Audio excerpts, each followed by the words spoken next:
Yo, what's good, guys? We're back at it again with another MLB The Show 25 video for you guys, and today's video is going to be going over collections, what collections I think are worth doing, which ones I would probably skip. I get this comment quite a bit in my live streams and under the videos. I pulled so-and-so, should I collect them, should I sell them, stuff like that. So you will be able to refer to this video from now on for what collections are kind of worth doing. Obviously, if you want to get Beltran, they're all worth doing, but there is kind of a method to the madness. There's teams that I think are more worth going for earlier.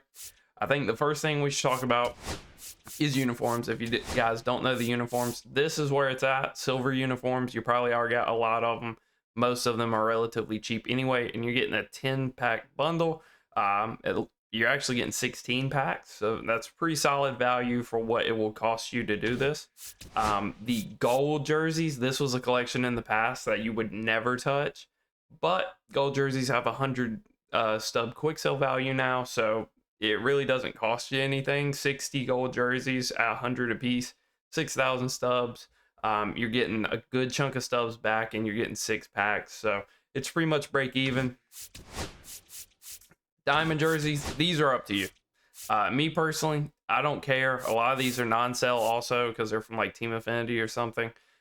So that's whatever. If you want to go up to 10 to get your 6 packs, cool. You can do both of those and then just quick sell everything for the rest of the year, and you'll come out more positive than if you collected all of those. The last little thing kind of like that is going to be our free agents collection. If you guys don't know, most of us complete this night one because it's one of the best ways to get a good amount of packs. You can see, again, you're getting 16 packs for a lot of scrubs or injured players that you probably already have. So, and now we have our team collections here. So we will take it from the top here, kind of go through some of the ones I've completed. The AL actually probably has more value in its collections. But I think the players that you get overall aren't as worth it. Like NL has Chase Headley, best third baseman in the game right now. NL gets you Ohtani, Mookie Betts, Tatis, and just Ketel Marte, who I think is the best live series. So there's a lot more to like in NL, and you're working towards Gil Hodges, who I think is a more valuable player than Clemens. But the AL I think has better value collections, and you get Mike Trout and Aaron Judge. So if you wanted to do AL first, I do understand that. White Sox, I have this one on here because it's a relatively cheap collection to do. A lot of these bronzes are like 500 subs, or I guess they've calmed down quite a bit now. But you can go get that. You can get this Eloy. You can lock him in. It's going to be one of the better ways to get team affinity progress for the White Sox. So I think it's kind of worth it just for that reason. Otherwise, you're kind of stuck spamming Crochet and Noah Schultz. Tigers, I think Tigers are okay value. You're getting Screwball, who's a usable diamond starter at this point. You're getting this Gary Sheffield, who's not terrible, and you're getting some good team affinity progress. So if you're just going to use Screwball anyway, I feel like you might as well go ahead and do the Tigers, especially if you're kind of working in the AL more so. Other AL teams I think are kind of worth it. It's kind of worth doing the Yankees if you've pulled Judge, or if you just own Judge and he's like non-negotiable, you're hitting really good with him. You know you want to keep him on the team for a while. Wouldn't hate doing this. You get Paul O'Neill, who for team-wise is one of the better collection rewards. Absolute stud. May struggle a bit lefty-lefty, but looks like an absolute stud. And then you're also knocking out most of the AL East just with the Yankees. In addition to that, talking about the AL East, I think the Blue Jays are pretty good value. Yimi Garcia, super solid reliever. Jeff Hoffman, solid reliever. Santander did just get his diamond card, but one of the best first basemen in the game. And then you're also getting Vlad, where if you want a more contact-focused first baseman, he's probably one of the better guys. And you're getting Al Leiter, who looks like a very serviceable starter. He's more of like a Hall of Fame pitcher and up, but he is still very serviceable in general. So I think that's a very solid collection that you can go ahead and knock out. And then that takes us to our NL. So not a huge fan of the NL East. I think the Mets is a big no-go. Like Lindor's really good. Juan Soto's really good. This Johan Santana, not super great. You know, you can obviously lock them in after you finish the entire NL East. I would just buy all of the NL East cards and lock them all in at the same time. I would not commit to all of these stubs being gone just for this Johan Santana. Don't think he's super worth it there. NL Central, we're gonna have to go to my completed teams here.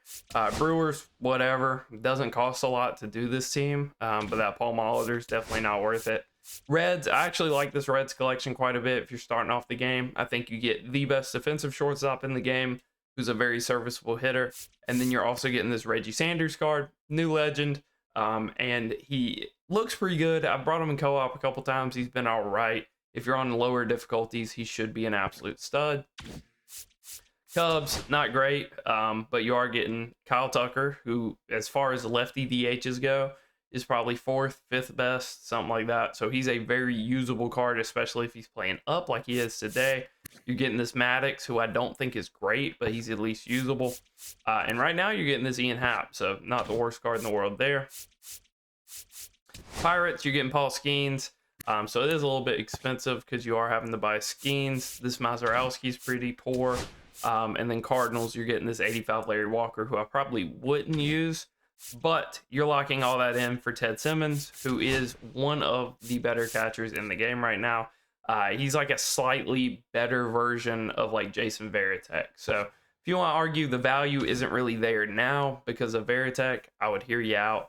But I still think Simmons is slightly better than Varitek. And then other than that, again, like I said, if you have Aaron Judge and you know you want him on your team, you might as well do the AL East, because really the Blue Jays are the only other crazy team. I guess Orioles have a couple diamonds, but they're relatively low value diamonds, and you would be getting this Darren O'Day, who is nothing insane, but he's also very solid. So that's not a bad collection to do. And then if you do that, you're pretty well through the AL for Clemens. So like I said, I think the AL has better value collections. The NL just has better players. I think Ted Simmons is really good. Chase Headley is really good. And you're locking in for the best first baseman in the game, one of the better hitters in the game. And then all that is in service of working towards Beltran, who obviously everybody wants, but a very low percentage of players will probably ever get. As for like promo collections, new threads, definitely worth it. I think somebody in my chat was saying it's about 100K if you do your buy orders right and go maybe grind like the Diamond Quest. You can get this Santander for about 100K, which is an absolute steal because he would definitely be more than that on the market. Switch hitting first baseman with one of the best swings in the game. So he's super solid. You also get this Bregman, who's a very usable card. He's not amazing by any means, but his swing's super nice. You get this Chapman, who's decent enough. He's not crazy because he doesn't have an outlier on his four seam, but he is still a very good card. Pipeline, this one, not super. Roki's serviceable. I don't know if it's worth going way out of your way to buy a lot of these cards like Bazana and Noah Schultz. To get him, I would stop at Roman Anthony. I think Roman Anthony is the best bang for your buck. This collection is down now because they're handing out the prior cards. You can get all of these golds for quick sell value. And then a lot of these low diamonds are like 2 to like 3K, depending on how good they are now. So you can get Roman Anthony for probably 20K, I would think. 20, 25K for a very good center fielder at this point in the game. And then I think our final one here is Spring Breakout. So this one's completely free. You just got to run through the program and you got to go do that showdown 4 times. Seen people be a little lost on how to get the 4 cards. Like I think Braden Montgomery's one of them. You got to go play the showdown and you have to do it 4 times. Or, you know, the number depends on if you've already done it. A lot of people have done it once and they got their one player and it just didn't really click and they don't know how to get the rest of them. You got to run it multiple times and you'll get this Leo DeVry, who looks like a very solid card. He's nothing insane, like 80s across the board, but he's a switch hitter, plays a good shortstop, plays a good second base. So he is another very solid collection that you can go knock out. And then inning collection, probably wouldn't touch this. If you want to have all of the cards, If they get down like 10, 12K, something absurdly low, and you just want to have all of them, nothing wrong with having them. I would just hold off collecting them until we actually kind of see what the second inning program is going to look like. And maybe even just hold them until you need like that 30K to sell the next boss early. But if they all get down to like 10K, you'll probably make your value back depending on how much 30,000 XP. You'll probably get your value back. So hopefully you guys enjoyed. If this did help you to form your collections, kind of decide on which ones you actually want to do, feel free to like and subscribe to the channel. Till next time, peace.